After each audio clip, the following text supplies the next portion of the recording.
Welcome to the Nerd Party.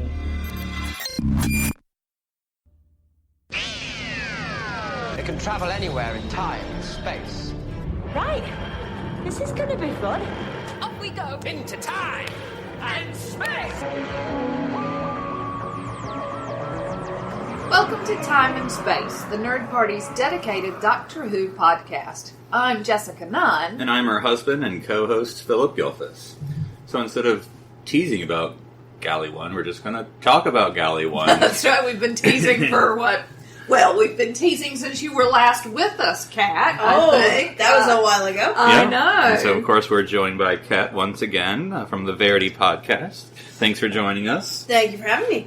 Yes, The woman who made all of this happen for us. That's right. We're here to accuse her in person. That's right. Finally, face me, you cowards. There were promises made. Representations were given. But yeah, so this is, I guess, I don't know how you want to mark it. Technically, yesterday was the first official day of Galley, but today was the first full official day of Galley. And so it's only about mid-afternoon here, so there's certainly more Galley to do, but we thought we'd do a little recap of what we've experienced so far, and what all from the freshman perspective of Jessica and I, and then from the grizzled veteran with the so grizzled with the 7 foot stare in her eye. You can see that, can't you? But yeah, Kat. So what it's you've obviously done Galley One before here, but kind of this year, what has been happening so far with you? What you've been intending and seeing and all that wonderful stuff? Well, the whole, like most years, the con kind of started off with the Radio Free Skaro live panel, which was amazing, as always. I may be a little biased, because my partner is one of the members of Radio Free Skaro. But that was awesome. I got to meet a few new people. It was their first Galley, much people, like yourself. Doe-eyed, ribbonless. So optimistic that they would get to see all these panels, and no, you won't. Yeah. You won't, trust me. Just kind of get to hang around with them, go through the dealer's room. My most exciting panel thus far has been the Cassini panel, which is part of the science track. It's called Exciting Enceladus, and it was about the Cassini probe doing flybys of Enceladus, which is one of the moons of Saturn. Ooh, cool. And the fact that they found not just water on Enceladus, but hydrothermic vents, which is how life got started here on Earth. Oh. And they found, complex organic matter mixed in with the salt water that was being shoved through in these, big plume vents. And they gave a really cool example that Yellowstone spews out 2,500 milliliters per meter squared. Anyway, I don't know the actual unit, but anyway, it's 25,000, or 2,500. And this moon, these geysers, these plumes, it's something like 13,000. Wow. It's actually spewing the matter high enough that it's making another ring around Saturn, that it then falls back down on the planet as snow. Ooh.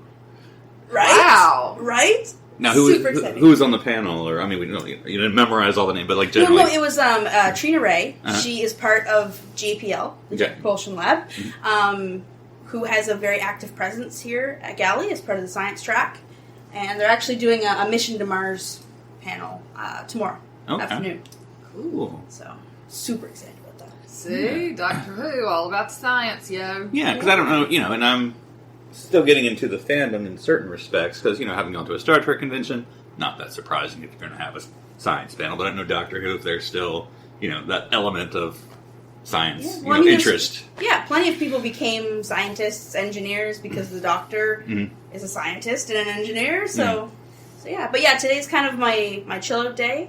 Sunday's kind of my chill-out day, and then Saturday I've got all the things. Going on. What sort of things? Yeah, what are you looking forward to? I have an interview with Michael Jaston. That's right. I was in the dealer's room, and I saw his empty space, and, I was like, okay, I pointed out to Jessica, that's, who Kat's going to be, and just walk around the room, and I see this, older gentleman, I'm like, well, that's Michael Jaston.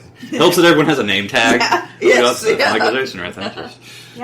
No, he played the Valeyard, but he's already been on stage once. He was up with Nicola Bryant and Colin Baker. So I'm going to try to talk to him about his other work. Right. Outside of Doctor Who. Hopefully. And then I have a couple panels. I have a music panel, and I have an Orville panel on Sunday. Which we are sad we're going to miss. Yes, yeah, quite we sad because enjoy we are Orville. fans of. And one of our panelists wrote for Family Guy. Oh, it's the Dan Peck. gentlewoman. Oh, okay. Dan Peck. Okay. Oh. I probably saw Cherry was here. Cherry's here too, but I don't know how to start her name. I think Cherry Chav is what's written on the Yes. thing. But yeah, she's on the panel. Awesome. Yeah, because we were having an Orville discussion, I think, yesterday with our Shar and Patrick about Seth MacFarlane and Yes. our thoughts about that. But anyway. Yes. They're complicated. But needless to say, we are enjoying Orville. But we like the Orville a lot. Yeah. So we can go through kind of our morning going-ons, too. We went to our first... Well, I mean, our first thing was Catherine Tate photo op that we went to. Yes. And had our picture taken. Yes. And- Almost derailed me completely because we were just all shoved into this room and we were having... And I was like, I'm not good with this. I'm not good with this. I'm not good with that. But once it started to move, it went very quickly. Very efficient. But, yes. Yeah. But for about 15 minutes there, I was like, I'm hot. I'm crowded. This is not good for my headspace. But, and on one hand, when we finally got... And of course, you get to talk to people in line, and that's always interesting. And in some ways, I was disappointed with... good photos, because we've got one each, but that was such quick and go... But then that's the point, because then, like, if we're there having a 10-second conversation, it's 10 more seconds that person, which is 10 more seconds that... And so I get it. And so if you want to have a talk, I guess that's where you go to the autograph table and have your... Yeah, at least there you get, a minute. Yeah.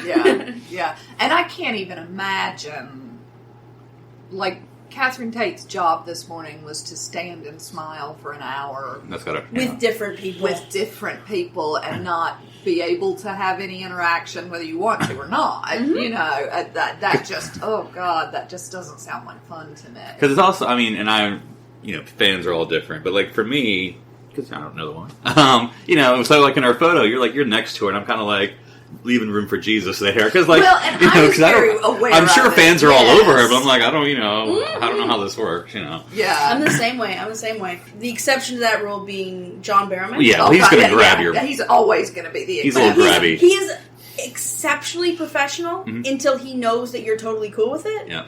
Because one of the pictures I got done with him, I told him I wanted to like glomp him, like I wanted to like tackle hug him for the picture. He's like, yeah, of course you can. So I go to do it, and I was worried I was going to knock him over, so I didn't do it that hard. And he stops the photographer. He's like, no, we're doing that again. You're going to tackle hug me. You're going to actually tackle me. So I almost knocked him over, and in the picture, he's kind of off balance. And he's like, yes, exactly. That's it. Yeah. I am Merlin on Arrow. I know how to do my own stunts. I can see that completely. But yeah, I'm close, and her arm's on my shoulder, but I was not touching her back or anything. I was just aware that... It's also like strange woman next to my wife, so, I'm like, I don't know where I'm alone. So. You just want to be... We then went to a panel, which actually had an effect on me, but not the one that was intended. We went to, I forget the exact title. Basically, it was talking about the Chibnall era. Oh, yes. Yeah. And I think the intent of the panel was to compare showrunners of Doctor Who. So they're going to talk about Chibnall and then compare it to RTD, to Moffat, and then they're going to... Verity. Classic. Yeah, I thought that was funny. It was a panel. There were no women. Now, there was one listed, so presumably they were, was not on purpose, but... That kind of I was already like, okay, let's talk about Series 11 with all men. But it was interesting. It wasn't uber negative, right? I mean, there was one panelist, to remain nameless, who kind of was uber negative. But it made me think, like, man, people must hate my Discovery episodes. Because I don't want to sit here and see people junk on this stuff. When I'm on City Alpha 3, because, but... So, sitting in that panel, I think, like, okay, I need to maybe change how we do our Discovery shows. Which we're not... Because, look, I'm glad people like it. We tend to have a few more things, but no one just wants to sit here and hear things bagged on. But what did you think of that panel? Yeah, I mean, I thought that they made some interesting points, and I didn't feel like it was terribly negative. No. Because the general consensus was, let's see what happens next. Which is a good... Yeah, good way to take it. Nobody was like, well, we just need to chuck him out and screw this and let's forget this season ever happened. It was all sort of... We thought it was a little bland. We didn't see an arc. We don't know if we want an arc. But The writing wasn't, what they wanted to be, and it was very close. And it's one of those things like, I hate this food, and the portions are so small. They were like, because they were all, and I can get maybe that's a Series 11 frustration that, like, whatever, everyone's thoughts about it are different, obviously, but it's sort of like a lot of these things, where things were changed, episodic, new, Doctor, new everything, and then no classics. Again, these are not value neutral, good or bad. But then it's sort of like no Christmas special. You're like, well, okay, and it's not coming back for a year. Hold on. I can only accept like 3 things here, and you're just adding them all. So I think that's sort of well, and I think that in that, but everyone's willing sense, to give it a try. But like, we don't want to wait a year for it. Yeah, in that sense, it got a little bit off-piste. I think the whole we have to wait a year. Although one of the panelists was like, "That's because Chris Chibnall wanted a vacation." Yeah. So. We were like, "Oh, okay." Yeah. Clearly, he wants less money. Yeah. I don't know. You never know. Of course, I was surprised. Like, people don't like Rosa, really? I was like, I can get that. Not everyone likes it. So, but like, it was like 5 people are like, "Yeah, Rosa's not my favorite." I'm like, well, okay. Racist. Well, the word again. This is where we get the all men thing. And my hackles. It wasn't all white, so I guess I can't say that. But, there was more than one person on the panels using politically correct. And I was like, I don't think that word means what you think it means. Yeah. You're welcome to your opinion, however wrong that may be. Yes. These politically correct stories. Anyway. So that was our first one. That was cool. Mm-hmm. We caught 10 minutes because, I'm sort of coming from the Army method of like 10 minutes early to the 10 minutes early. And so I'll tend to leave a panel early to get early for the next one. Yep. But anyway, so we got 10 minutes of it. I don't have her real name in front of me. The young woman who played young Amelia. Caitlin Blackwood. Yes, Caitlin. So she was actually... she was really cute, although she chewed gum through the whole thing, which... moments when she was popping, I was like... Yeah, and she wasn't the... she strikes me, I guess, as an amateur actor. And I don't mean that in a bad way, but just... Like, because she just was not a great interviewer. She's just a young lady. She's a kid, yeah still. Yeah. But anyway, it was cool to see her. Cool to it talk was to her. Incredibly cool to see her. Just a regular person, really. Looking so much like young Amelia, but also at this point in her maturation as a human, looking so much like Karen.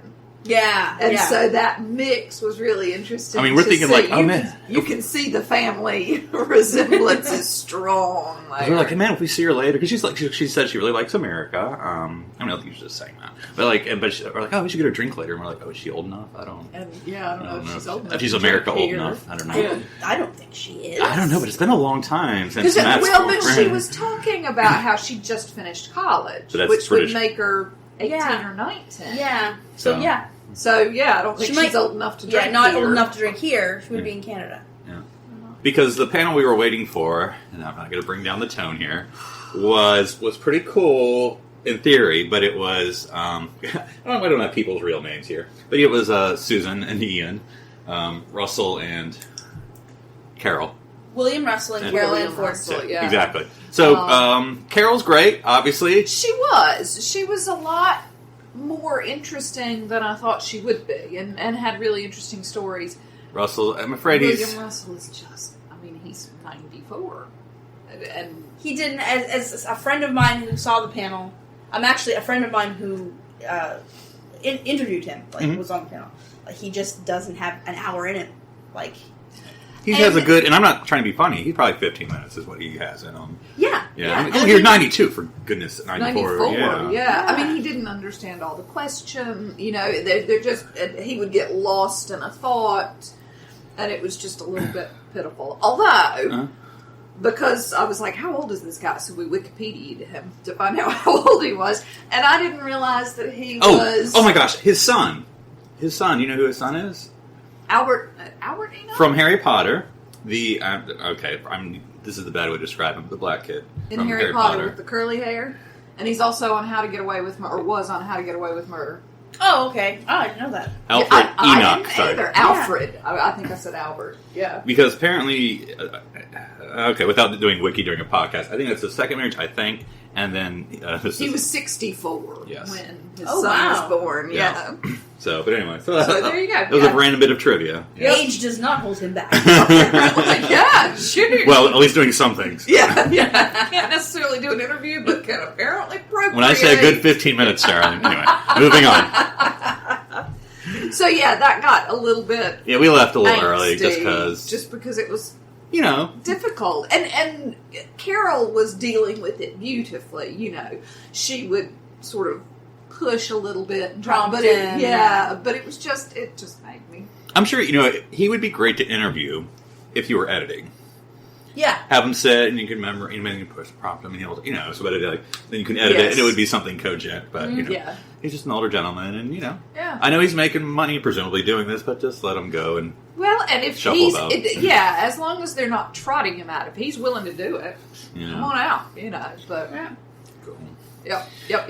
After that, we went to an 8th Doctor panel, which is pretty cool. And again, reminds me a little bit of, I know, of course, even more you said, Jessica, not to speak for you, but because we're still new in some ways. There's so much we don't know, And we've been listening to a lot of 8th Doctor audio stuff, but, I mean, we haven't even scratched the surface. There's just... I don't think you can. I don't care how much you spend and how much time you take to listen to it. Mm-hmm. There's just so much. And there's the main audio, and then there's the spin-offs, and then there's the spin-offs of the spin-offs. Yeah. Uh-huh. Yeah. And then they were and what about the books? There were 2 minutes left. No. But it did, because the only companions we've met are Charlie and Lucy. And so I didn't realize there were so many. So that, it's exciting. There were a lot of things that they talked about that I didn't get yet. But made you look forward to it. But made me look forward to it. Yeah, very much so. One thing I liked about that panel, because it was my quote-unquote favorite panel so far, just because all the people up there were very enthusiastic, big fans, and I guess it's one of those niche things. I mean, not that the Doctor's niche that a Doctor, but it is kind of in a Doctor Who convention. It is. Those who like him a lot. Yeah. But I guess coming from the Chibnall thing where people are Mom, and going to an 8th Doctor, yes! Oh, there's so much. And then there'd be the little things of oh no one likes that one, but we all and, and so that was really refreshing. So this is what this is all about. Very enthusiastic. There was a podcast, I don't think it's still going now, but there was a podcast called Little Finish that talked about Big Finish. That's cool. And if it is still going, people should listen to it, or at least listen to the back catalog to it. Because we need more stuff about Big Finish. Yeah, it was we're fans. And it was interesting because I don't think I realized that BBC 7 commissioned and had bits that were actual part of radio that shows rather than it was still part of the BBC family, and so interesting. Cool. Yeah, and lots of things left to learn. Then we went to another panel. I guess we won't name it, but that we were listening and enthused about. Yeah, it just wasn't. It didn't necessarily do what it said on the tin, and it was a little free for all. So I feel if you have because I have this panel. It'll be my first one going on tomorrow, and I've sort of been thinking well, what do you do? I mean, I don't know. I've been on stuff before, but not a con panel before, and I know this is not rocket science, but I was it's just a podcast. I mean, that's what you're really doing. 50-minute podcast on an issue with all these co-hosts, basically, because with an audience. Yeah, and so I can get where you can have questions at the end or whatever, but this one was sort of free for all. Everyone yeah, they were if you got something to say, put your hand up. Well, let's hear it straight away, no matter what. And then we're gonna have those 3 special people that'll just in the audience that just probably want to take over the whole thing. So and it didn't seem to have a lot of structure. Yeah. So anyway, there was no arc. I'm gonna say it. There was no arc. The showrunner. We'll have to see how it goes next year, but there's a whole year until we're gonna find out. That's right. Yeah. Now, what about cosplays? Anything you've seen particularly this year that's popped out at you as the memorable one? Well, there's one gentleman whose actual name I can never remember, but he does the same thing every year, and the reason it's so memorable is because of how well he does it. Mm-hmm. He does the Delgado Master. Mm-hmm. But he naturally looks like him, and he carries a briefcase with him full of plastic daffodils. Ooh. And he has a little, buzzer thingy that when he presses it, it's the theme music. And he will play that when he walks into a room, and he won't say a word. He'll just walk into the back of the room and then like find a seat and sit down. And he may or may not say anything through the whole panel. Or one year he gave Verity he gave all of us little M&Ms that had little just single M's on them, and gave us like the plastic flowers and stuff. And he's a really sweet guy. He's a really nice guy, but you just kind of look at him and you're like, I know you're just cosplaying, but you look creeping me too out. good. Yeah.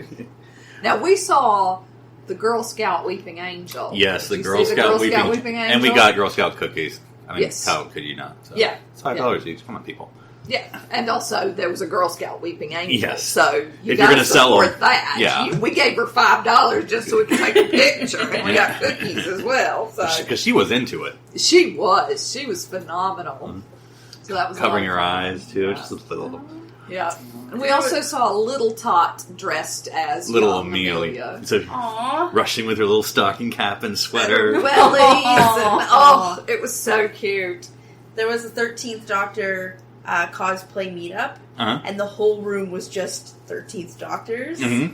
It's awesome. And there was like some that were like 4 or 5 years old with the little coats. Oh. Very I keep sweet. telling my wife, because she had her TARDIS dress on, when you see another TARDIS, you're supposed to fight it. Isn't that the rule? I Is tried that- to explain that was not. I don't think that's the rule. Oh. I saw a really cool punk TARDIS Oh. that had a blue mohawk, and then they had like blue kind of canvas like Dickies pants almost, and then like a punk vest with the police call box thing on the back. Mhm. It looked really cool. Nice. I have seen we've seen a couple of Weeping Angels. I've seen an Ood. That's right, right? Yeah, I did. I was saying this morning when we were getting coffee, I was like, oh, well, the 13th Doctor, a lot, I guess it makes sense a lot nowadays. So I think that's going to be the 13th Doctor shirt is sort of the Deadpool of this convention. And then I saw a Deadpool at the convention. Wearing a 13th Doctor costume. coat. Yeah. Yep. Well, It's not a convention without a Deadpool I know. cosplay. and the comparison in the American South is you can't have a festival without a funnel cake shop. So Yeah. that's- oh boy. But yeah, so the rest of the day we have Catherine Tate. We're going to go see her panel or her whatever. I have a Trek panel, of course, that I want to go visit. I don't know what you're going to do during that hour. I'm going to be at the bar.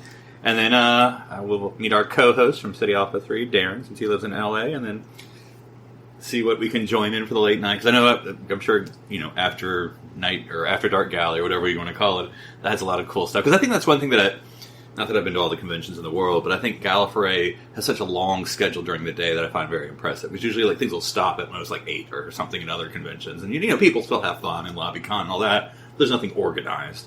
Whereas here, there's a bunch of stuff until midnight. I think that is partially, and I have no real basis to say this, but it's to keep people out of the lobby, because you can get so many people up there that it's kind of difficult to get around and stuff. And I know the hotel doesn't really like us all to be up there all the time. But yeah, they have programming Midnight in the Garden of Who and Evil is a pajama party. Where, which I believe Kim Rogers is moderating the readings, but people are reading fanfic. Oh, I saw someone tweeted, I'm sure there's several, but I saw one tweet specific where someone, a couple days ago, I'm going to read fic and I'm nervous or whatever, but yeah, I wondered if that was probably what that was for. Yeah, I think that was actually Kim, I think. Oh, okay. That was actually saying that. But yeah, people just read fanfic. Some G-rated, some not G-rated at all. And yeah, there's going to be the Confession Dial, which Chris is on, my partner Chris is on, which is the audience kind of gives their closely held confessions, that may be less than popular opinions about Doctor Who, and that's at 10:30, 9:30 or 10:30. Wow. Yeah. So later at night, and Karaoke. there's karaoke going on. Looking forward to that. Yeah, we're definitely going to go check out karaoke. I've never gone. 10 years of Galley, and I've never gone. Might be time. Do they just not have your song on the... I don't know. I love singing, and I love karaoke, and I can be totally sober singing karaoke and be fine with it. I just never go, because people I hang around with don't. Right. So, Well, we will be there Yes, if you need an come excuse. hang out with us. Sort of we our room here is has the pool as our back garden. And so we cut through to get to the back door of our hotel room, which I've never actually had a hotel room with a back door before. But anyway, we'll see, of course, not that I'm staring at everyone's windows, but, if you have your windows open, I will look, so fair warning. But we'll see just all these different rooms are, stocked with, bottles and alcohol, and I'm like, how do I get invited to these parties, or do we need to know anyone, or there's an inflatable Dalek in one room with the face of Bug. Oh no, that's Cassandra.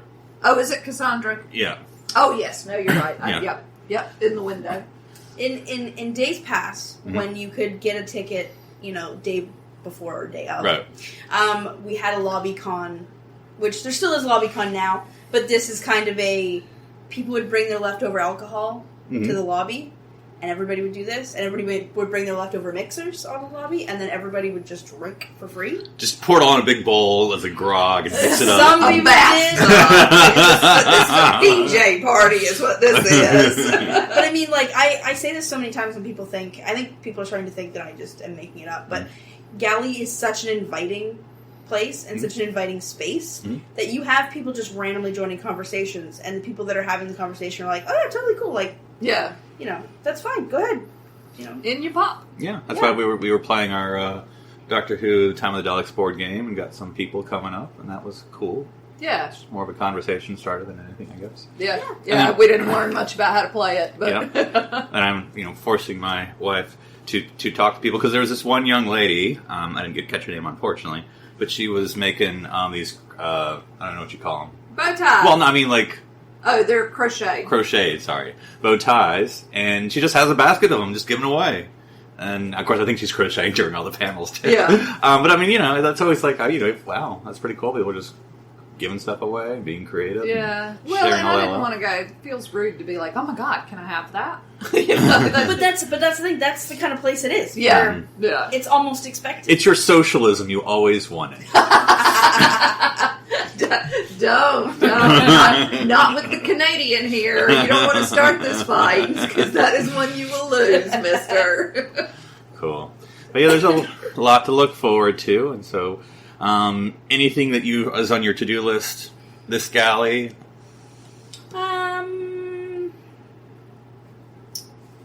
There's the Mission to Mars panel tomorrow. Mm-hmm. I'm going to that. My panels that I have to, be there. But yeah, other than that, it's just been a lot of meeting new people, and I got to show at least a couple people around, which is nice. Yeah. And I feel like you guys probably haven't even seen the con suite yet, have you? No.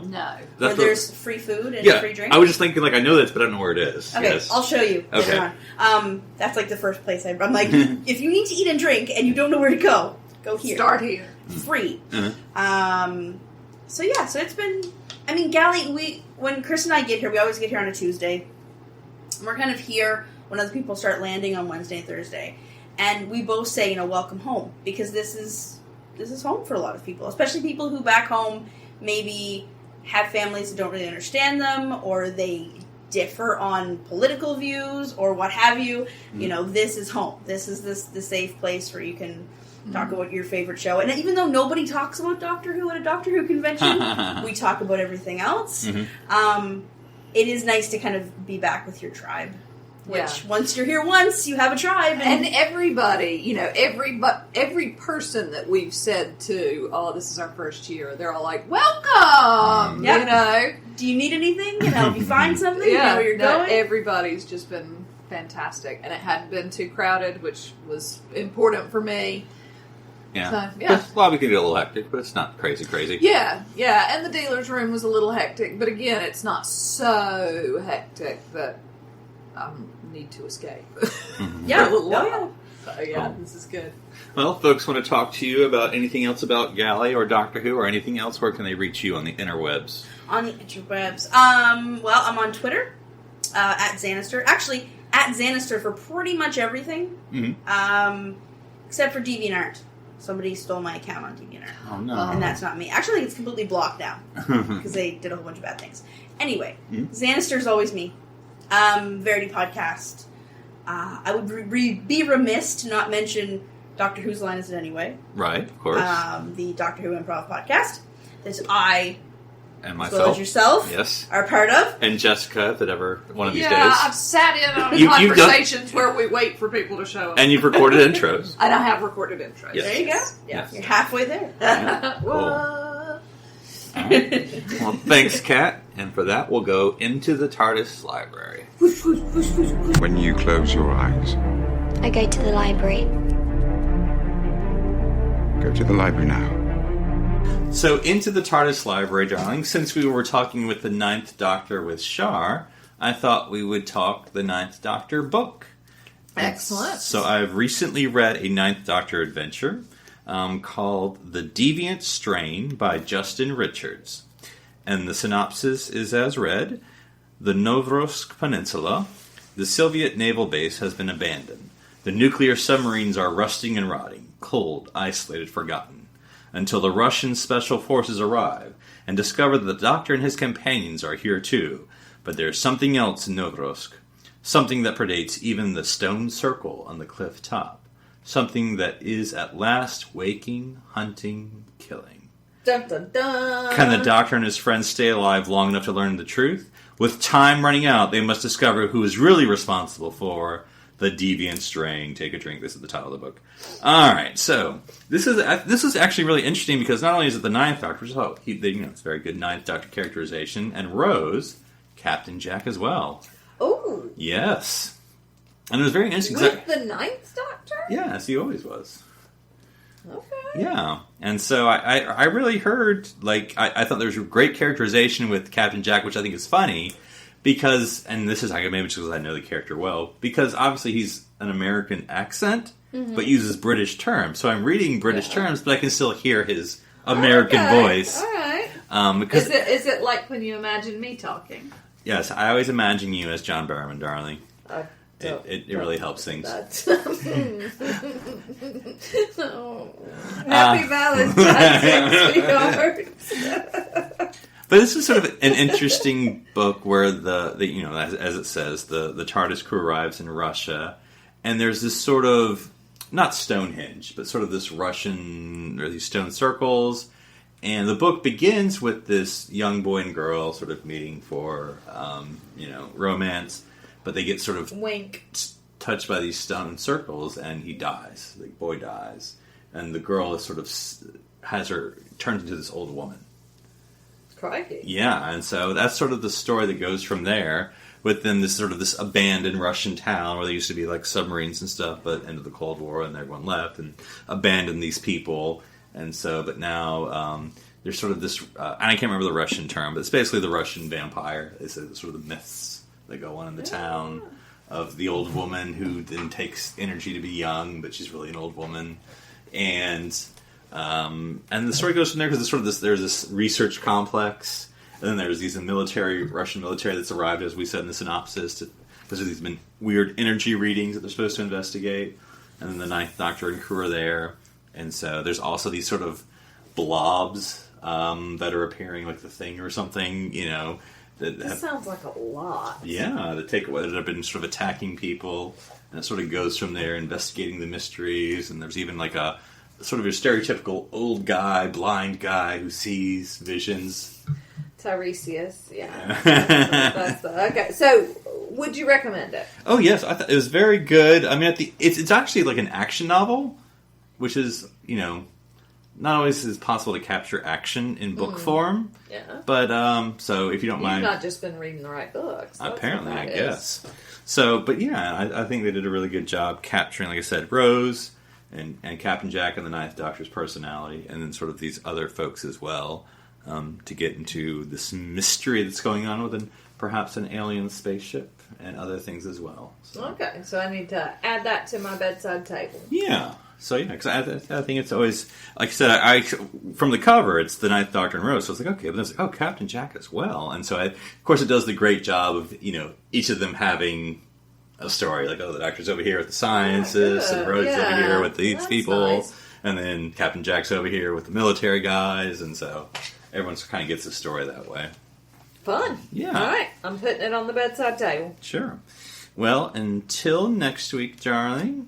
If folks want to talk to you about anything else about why you have opinions about Chris Eccleston, where can they find you? They can find me at One Phoenix Theater on Twitter.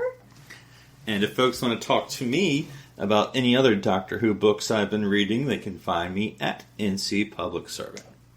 Well, until next week, we hope you enjoyed whether you're watching, listening, or reading about his all adventures throughout time and space.